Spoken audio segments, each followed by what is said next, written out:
इंदौर के पूर्व कलेक्टर अजीत जोगी की पत्नी डॉक्टर रेणु जोगी ने कहा कि हमें इंदौर छोड़ देने का आज भी अफसोस होता है। इस शहर में जो हमें अपनत्व और प्यार दिया वह मैं कभी नहीं भूल सकती। इंदौर हमारी यादों में बसा हुआ है। इस शहर से हमें और स्वर्गीय जोगी जी को भी बहुत ज़्यादा लगाव था। वे शनिवार शाम को इंदौर सर्किट हाउस में मेट्रो टुडे न्यूज़ से चर्चा कर रही थी। इस दौरान इंदौर की यादों का स्मरण करते हुए उन्होंने कहा कि आज मैं इंदौर आई हूं तो रेसिडेंसी के सर्किट हाउस में कमरा नंबर 3 में ठहरी हूं। जब जोगी जी की 1981 में पदस्थापना हुई थी और चार्ज लेने के लिए पहली बार इंदौर आए थे तो उस समय सर्किट हाउस के इसी कमरे में 7 दिन ठहरे थे। उस समय यहाँ के कलेक्टर श्री सक्सेना का यहाँ से तबादला हुआ था। उन्हें मकान खाली करने के लिए 7 दिन का समय दिया था। जब भी मैं इंदौर आती हूँ इसी कमरा नंबर 3 में ठहरती हूँ क्योंकि मुझे अन्य कहीं रुकने में सुकून नहीं मिलता। वे करीब 20 वर्ष तक MGM मेडिकल कॉलेज में नेत्र रोग विभाग में विभागाध्यक्ष के रूप में काम कर चुकी हैं। उन्होंने कहा कि उस समय इंदौर और आज के इंदौर में काफ़ी अंतर आ गया है। शहर पूरी तरह से स्वच्छ दिखाई देता है। विकास भी काफ़ी हुआ है। हमारे यहाँ काम करने वाले हरिप्रसाद द्विवेदी के बेटे की शादी में आई हूँ। इस शादी के लिए जब परदेशीपुरा गई तो उस क्षेत्र को तो पहचानना भी मुश्किल हो गया था। यहाँ आने के 5 साल बाद अजीत जोग नौकरी छोड़कर राजनीति में चले गए। राज्यसभा सदस्य रहते हुए हमें इंदौर विकास प्राधिकरण द्वारा योजना क्रमांक 78 में एक प्लॉट दिया गया था जिस पर हमने वहां रहने के लिए एक मकान बनवाया था। जब मकान तैयार हो गया तो फिर उस मकान के लिए हमें कोई किराएदार नहीं मिला। इस बीच जोगी जी छत्तीसगढ़ चले गए।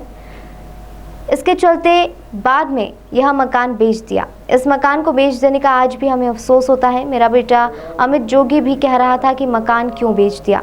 इंदौर के साथ हमारा लगाव कितना था यह इसी से समझा जा सकता है कि जब अजीत जोगी को राज्यसभा सदस्य बनाया गया तो उन्होंने अपना मूल निवास इंदौर लिखवाया था। जोगी जी से अपनी जीवन यात्रा पर एक किताब लिखी, सपनों का सौदागर अजीत जोगी, जिसमें उन्होंने 1/3 भाग इंदौर की अपनी यादों को संजोया है। यहाँ के लोगों के बारे में भी उन्होंने लिखा है। इस समय डॉक्टर रेणु जोगी छत्तीसगढ़ में विधायक हैं।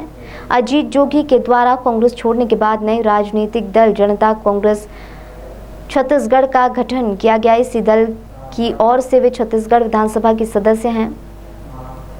उनका कहना है कि अभी विधानसभा चुनाव में 18 महीने शेष है। ऐसे में छत्तीसगढ़ में हमारी ओर से सभी संभावनाओं को खुला रखा गया है। जब उनसे पूछा गया कि क्या आपकी पार्टी आम आदमी पार्टी के साथ गठबंधन कर रही है तो उन्होंने कहा कि इस समय इस बारे में कुछ भी कहना जल्दबाजी होगी।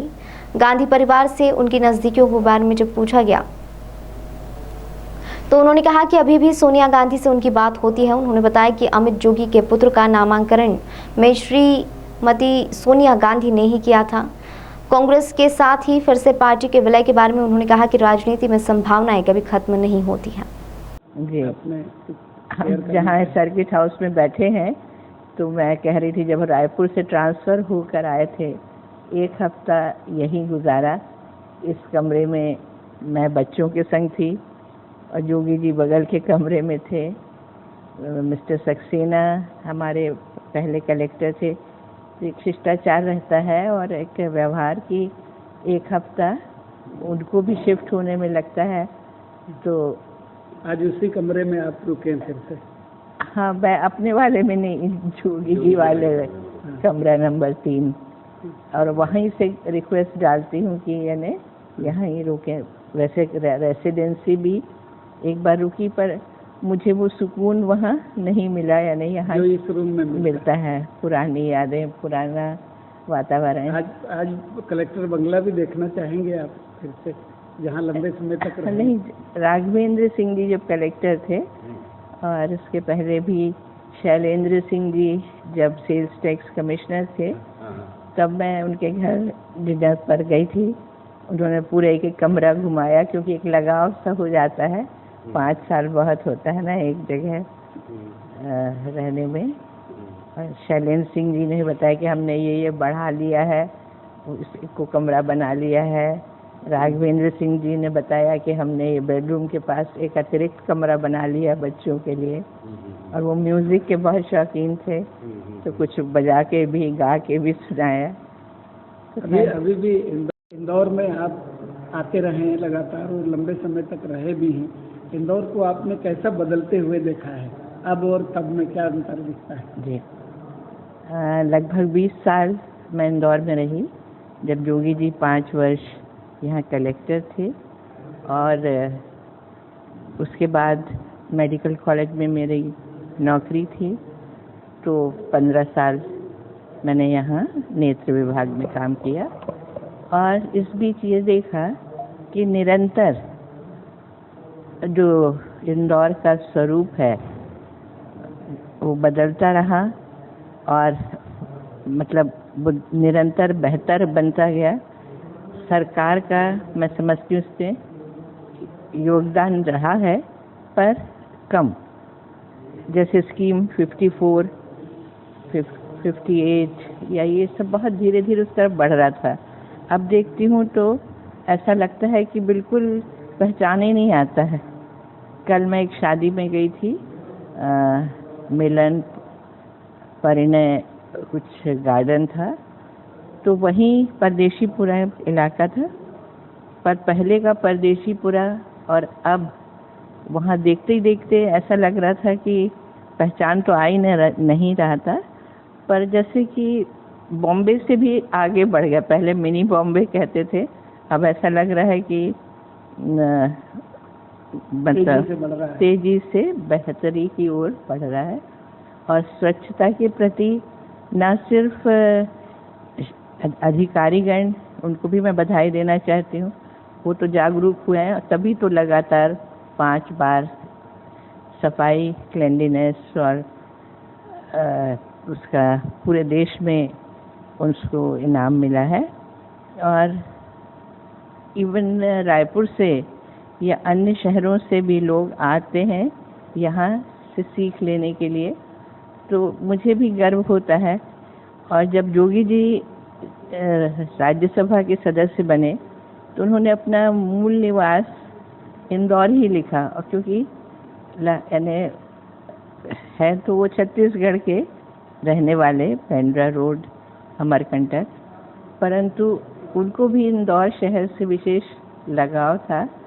और अभी प्रेस क्लब में कुछ उनके द्वारा लिखी पुस्तक अजीत जोगी सपनों का सौदागर, जो उनकी जीवनी है, और निधन के जस्ट 4-5 दिन पहले मुलाकात होती है या बात होती है? देखिए, अब अलग पार्टी बन जाने से तो वो बात नहीं रही, पर जोगी जी जब बीमार पड़े तो मैडम का फ़ोन आया था, और एक सुखद संयोग है कि मेरा पोता, जो अमित का बेटा है अयान, उसका नाम भी मैंने उनको ईमेल के द्वारा सूचित किया था कि मतलब हमारे घर में एक खुशी आई है 10 साल के बाद, अमित की शादी के बाद। तो आपसे अनुरोध है कि उसका नामकरण आप ही करें। और अमित की शादी में भी वो दिल्ली आई थी, कॉन्स्टिट्यूशनल क्लब में। क्या नाम रखा है उन्होंने? उन्होंने नाम रखा अयान, जिसका अर्थ है कि ईश्वर का उपहार। उसे पूरा किया, और हम लोगों ने उसको फिर मतलब प्रकाशित करवाया। तो इंदौर के बारे में उसमें 1/3 वर्णन तो है ही, अन्य जिलों का सीधी, शहडोल, रायपुर में भी रहे, पर यहाँ का बहुत अधिक उन्होंने जिक्र किया है। यहाँ के लोग के बारे में भी, और पूरा यानी अपने को इंदौर ही कहने में गर्व समझते थे। और मुझे भी, मैं मतलब इंदौर, अभी भी रायपुर में रहती हूँ, पर कई बार इंदौर निकल जाता है मुँह से। और हर वर्ष लगभग, जब से 20 वर्ष पूर्व छूट तो गया था, वहाँ चले गए हैं, पर जो अपनत्व और प्यार इस शहर ने दिया उसको मैं कभी नहीं भूल सकती। कल जैसे मैंने बताया कि हरि प्रसाद द्विवेदी के बेटे की शादी थी, जो उस समय शादीशुदा भी नहीं था, अब उसका बेटे की शादी हो रही है। और आज लंच मेरा डॉक्टरों के जो हमारे साथ के थे नेत्र विभाग में, उनके संग हुआ। अभी भी जिन्होंने मेरा यहाँ घर बनाया था तो उनके वहाँ जा रही हूँ, श्री विनय बाबर। तो मुझे खुशी है कि, और हम लोग सतत फ़ोन से तो संपर्क में रहते ही हैं, और आके मेरे बेटे को भी बहुत अच्छा लगा, बल्कि रात में पूछने लगा कि उसकी आज वापसी की टिकट थी कि मैं एक दिन और रुक जाऊँ क्या। तो मैंने कहा नहीं, इतना अच्छा इंदौर दिल्ली कॉलेज के उसके मित्र रात को मिले, सब कार्यक्रम निपटा के रात के 12-1 बजे उसने मुझे फ़ोन किया कि उन लोग चाह रहे हैं कि एक दिन और रुक जाएं। तो मैंने कहा नहीं, फिर आ जाना, हम टिकट हो गया है, वहाँ का भी कार्यक्रम तुमने जो बनाया है। तो संक्षेप में यही कहूँगी कि मुझे भी खुशी और मतलब प्राइड जैसे फील होता है, गौरव होता है कि ये शहर अपने आप निरंतर बढ़ता जा रहा है। कुछ छत्तीसगढ़ की राजनीति जो वर्तमान में छत्तीसगढ़ में जो चुनाव हुए, उपचुनाव, उसमें आपकी पार्टी की जो दोनों सीटें थी, वो दोनों सीटें पार्टी हार गई। अब ये चर्चा चल रही है कि अगले साल के विधानसभा चुनाव में क्या आपकी पार्टी आम आदमी पार्टी के साथ अलायंस करने की कोशिश में है? इसके बारे में मैं ये कहूँगी कि 2 सीटें तो नहीं, हम लोग ने 7 सीटें जीती थी। गठबंधन तब बसपा से था, और जोगी जी का निधन हो गया। देवव्रत सिंह जी खैरागढ़ के जो राज परिवार से थे, उनका भी अकस्मात निधन हो जाने से अभी जो उपचुनाव हुए उसमें हमारी पार्टी का भी कैंडिडेट खड़ा था, पर साल भर से लगभग वहाँ के लोग आंदोलन कर रहे थे कि राजनांदगांव जिले में मोहला मानपुर को तो उन्होंने जिला घोषित कर दिया था, पर मेन जैसे अधिकार या था खैरागढ़ का, क्योंकि उसमें हमारी जनता कांग्रेस का